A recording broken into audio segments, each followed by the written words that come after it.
বাইরে থেকে দেখা যেত ক্ষমতার জৌলুস, আভিজাত্যের চাকচিক্য আর প্রভাবশালীদের আনাগোনা।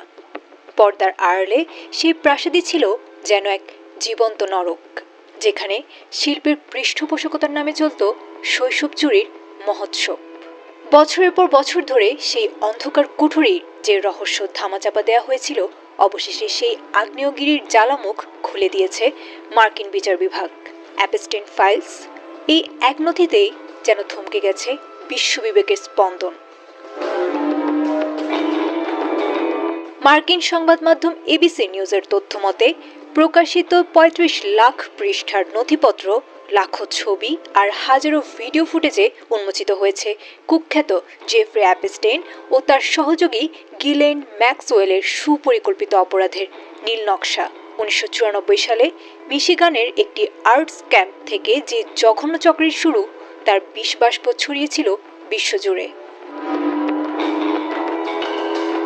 তদন্তে উঠে এসেছে এক ভয়ঙ্কর গ্রুমিং প্রক্রিয়ার কথা, যেখানে গিলেন ম্যাক্সওয়েল নিজেকে বড় বোন হিসেবে উপস্থাপন করে বিশ্বাস অর্জন করতেন কিশোরীদের।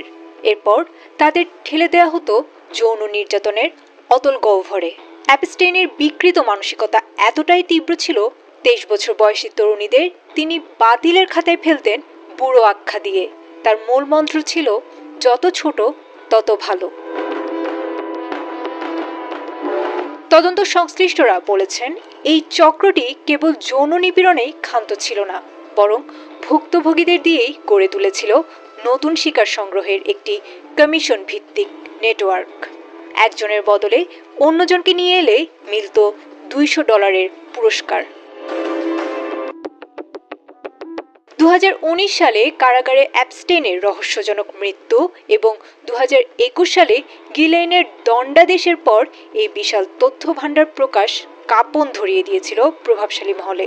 এতে বিশ্বের প্রভাবশালী রাজনীতিবিদ থেকে শুরু করে তারকাদের নাম ও সম্পৃক্ততা ফাঁস হওয়ায় আন্তর্জাতিক অঙ্গনে ঝড় বয়েছে তীব্র বিতর্কের।